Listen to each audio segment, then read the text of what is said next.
मिनश्शैतानिर्रजीम बिस्मिल्लाहिर्रहमानिर्रहीम। अब हम लोगों ने जो डिस्कस करना है वो है मॉलिक्यूलर वाइब्रेशन।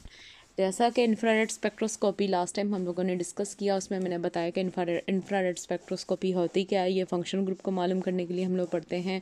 हम लोगों ने जस्ट उसका जनरल इंट्रो पढ़ा कि हमारे पास इंफ्रारेड स्पेक्ट्रोस्कोपी को वाइब्रेशन, रोटेशन, ट्रांजिशन भी इसमें होती है।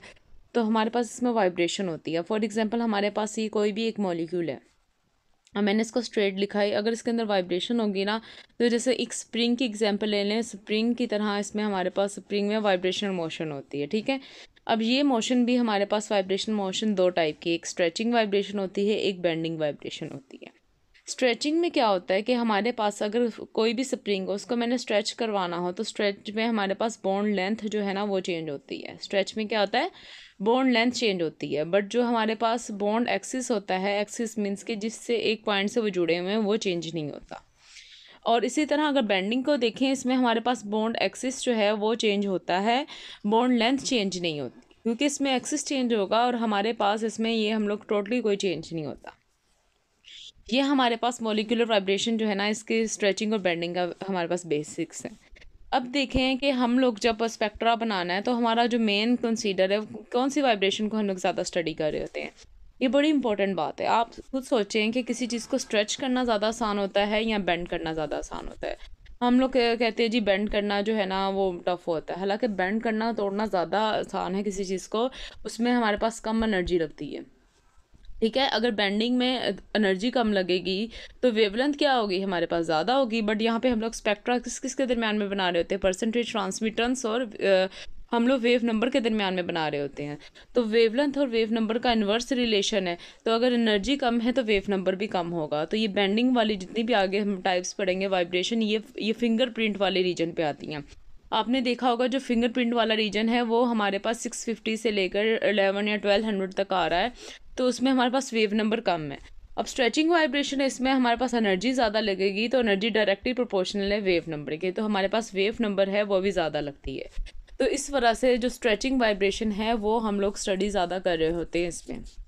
तो आप लोगों को इस बात का इन्फो होनी चाहिए कि हमारे पास, मुझे जब हम लोग थे मुझे बड़ी कन्फ्यूजन होती थी कि हम लोगों ने इतनी जी टाइप्स पढ़ी हैं, एक स्ट्रेचिंग होती है, दूसरी बेंडिंग होती है। जी स्ट्रेचिंग की भी आगे हम टाइप्स पढ़ेंगे, बेंडिंग की भी आप फर्दर टाइप्स देखेंगे।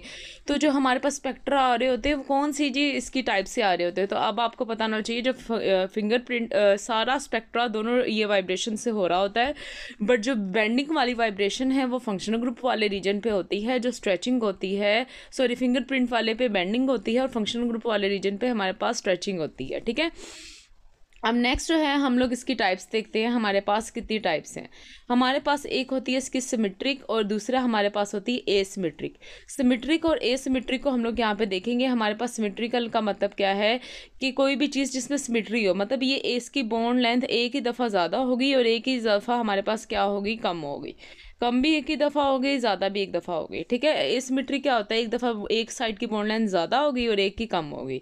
ये सिमेट्रिक और एसिमेट्रिक हमारे पास वाइब्रेशंस होती हैं। ठीक है, अब नेक्स्ट जो है हम लोग आगे फर्दर इसको देखते हैं कि हमारे पास सिमेट्रिक और एसिमेट्रिक के बाद हमारे पास बेंडिंग कितने टाइप्स की होती है। बेंडिंग जो है हमारे पास दो टाइप की होती है, एक इन प्लेन होता है, मतलब प्लेन की तरफ, दूसरा आउट ऑफ द प्लेन होता है। ठीक है, एक इन प्लेन है, एक आउट ऑफ प्लेन है। ये बहुत इंपॉर्टेंट है। आप इन प्लेन में देखें हमारे पास कौन कौन सी जो प्लेन के अंदर आती हैं, तो वो हमारे पास सिजरिंग और रॉकिंग होती है, और हमारे पास आउट ऑफ द प्लेन आती है वो वेगिंग और ट्विस्टिंग है। इसको याद करने का आप सर से याद रखें, सर और एस, सर से मतलब से हमारे पास कौन सी सिजरिंग होगी और आर से रॉकिंग होगी, और आई का मतलब है वो इन प्लेन है। आउट ऑफ द प्लेन बाकी जो रह जाएंगी दो, वेगिंग और ट्विस्टिंग होती है, वो प्लेन के आउट होती हैं। अब वो देखते हैं वो वाइब्रेशन किस किस तरह से होती हैं, उसको हम लोग यहाँ पे डिस्कस करते हैं। लास्ट में मैं आप लोगों को ये वाइब्रेशंस दिखाऊंगी भी, ये कैसे होती हैं। ठीक है, फिर हम लोग आगे नेक्स्ट इसको देखते हैं।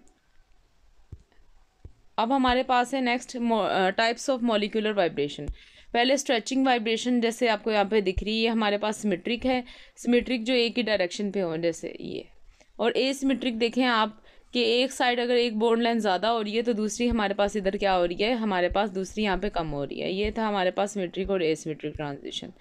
नेक्स्ट है बेंडिंग, जो है मैंने कहा इन प्लेन और आउट ऑफ द प्लेन थी। इन प्लेन और आउट ऑफ द प्लेन पे किसी बुक में उनको ऐसे चारों पे लिख दिया होता है कि इन प्लेन में हमारे पास कौन सी थी, सिजरिंग और रॉकिंग। सीजरिंग और रोकिंग हमारे पास कैसे है, जैसे फॉर एग्जांपल सीजर, जैसे सीजर नहीं कट करते एक ही ये डायरेक्शन पे होगी। रोकिंग कैसे है, रोकिंग एक पहले दोनों जो है हमारे पास मॉलिक्यूल एक साइड पे जाएंगे, बाद में दोबारा जो है ना दोनों की डायरेक्शन इस साइड पे होगी, ठीक है, इसे रोकिंग बोलते हैं। और हमारे पास नेक्स्ट है वैगिंग और ट्विस्टिंग। वैगिंग क्या होता है कि हमारे पास पहले दोनों जो है इनकी हमारे पास एक ही मतलब प्लस एक ही डायरेक्शन के अंदर की तरफ जाएंगे, नेगेटिव मीन्स ये ऊपर की तरफ आ रहे हैं। और आउट ऑफ द प्लेन है, ये हमारे पास पहले एक ऊपर आ रहा है, दूसरा हमारे पास नीचे आ रहा है। अब मैं आपको कुछ जो है मॉलिक्यूल्स उनकी वीडियोस दिखाती हूँ। क्या है ये हमारे पास सिमेट्रिक है, देखिए कैसे दोनों एक ही साइड पे जा रही हैं, इनकी बॉन्ड लेंथ जस्ट चेंज हो रही है। ये हमारे पास एसिमेट्रिक है, ऐसे ट्रांजिशन होती है। ये हमारे पास क्या होगी, ट्विस्टिंग। ट्विस्टिंग देखें, एक ऊपर जा रहा है एक नीचे जा रहा है, ये ट्विस्टिंग, मतलब ये हमारे पास आउट ऑफ द प्लेन है। ये हमारे पास वैगिंग है। ये हमारे पास रोकिंग। रोकिंग जैसे आपने देखा होगा अक्सर जब कॉन्सर्ट्स वगैरह होते हैं हाथ ऐसे हिला रहे होते हैं, तो ये हमारे पास रोकिंग है। और सीजरिंग होती है वो सीजर की तरह होती है।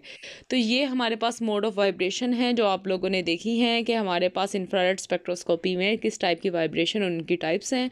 डेट्स ऑल, ताकि आप लोगों को ईजिली यहाँ पर समझ आए, इस वजह से मैंने यहाँ पे वीडियोज़ जो हैं वो शेयर की। नेक्स्ट मैं बताऊँगी सिलेक्शन रूल क्या है इंफ्रारेड स्पेक्ट्रोस्कोपी के, उसको हम लोग यहाँ पर डिस्कस करेंगे। ये इंतहाई सिंपल है, इंतहाई इजी है। जज़ाकल्लाह, शुक्रिया। लोगों ने यहाँ पे देखना है कि हमारे पास इंफ्रारेड स्पेक्ट्रोस्कोपी जो है उसमें हमारे पास एक्टिव मॉलिक्यूल्स कौन से हैं, मतलब क्या हर कंपाउंड हमारे पास आईआर एक्टिव होता है। इसके लिए हम लोग कुछ सिलेक्शन रूल पढ़ेंगे। अब हम लोग हर मॉलिक्यूल को उठा के आईआर में नहीं डाल सकते जी, ये हमारा आईआर का यहाँ पे जी स्पेक्ट्रा शो करे। आईआर के लिए कुछ स्पेसिफिक कंडीशन है, वही स्पेक्ट्रा शो करवाते हैं आईआर एक्टिव मॉलिक्यूल है। उसके लिए भी हम यहाँ पे सिलेक्शन रूल देखेंगे। सबसे पहला इंपॉर्टेंस ये है कि उसके अंदर डाइपोल मोमेंट का होना ज़रूरी है। डाइपोल मोमेंट आपको पता है ना क्या होता है कि हमारे पास कोई भी फॉर एग्जांपल चार्जेस हों, Q1 Q पॉजिटिव और Q नेगेटिव, ये दोनों जो चार्जेस हैं इनके दरमियान का जो डिस्टेंस है, इनके मैग्नीट्यूड, चार्जेस का जो मैग्नीट्यूड है उसका प्रोडक्ट हो किसके साथ, उनके दरमियान में जो डिस्टेंस होता है उसको हम लोग उसका क्या बोलते हैं, डाइपोल मोमेंट बोलते हैं। क्या बोलते हैं, डाइपोल मोमेंट बोलते हैं। सबसे पहला ये है कि ऐसे कंपाउंड उनके अंदर डाइपोल मोमेंट जो है होना कंपलसरी है। अब मैं कहूँ हमारे पास ऐसे बहुत सारे कंपाउंड है, क्या वो आईआर एक्टिव हैं, क्या वो आईआर इनएक्टिव हैं, वो नहीं है, वो हम लोग यहाँ पे केस देखेंगे। दूसरा ये कि हमारे पास वो क्या होमोटॉमिक जो होता है वो आईआर इनएक्टिव होते हैं। आईआर होमोटॉमिक कैसे आईआर इनएक्टिव है, लाइक H2 हो गया, ये तो कोई शो ही नहीं करते क्योंकि इनकी पोलैरिटी हमारे पास डाइपोल मोमेंट इनका ज़ीरो होता है। H2 हो गया हमारे पास, आप और देख लें N2 हो गया, ये सारे हमारे पास होमोटॉमिक है। होमो मीन सेम, और एटॉमिक मीन जो सेम एटम से बने हुए होते हैं उसे हम लोग क्या बोलते हैं, होमो एटॉमिक मॉलिक्यूल बोल रहे हैं। नेक्स्ट हमारे पास क्या है, हेट्रोटॉमिक में आप देख लें जैसे HBr वगैरह हो गया, HCl हो गया, ये सारे आईआर एक्टिव होते हैं।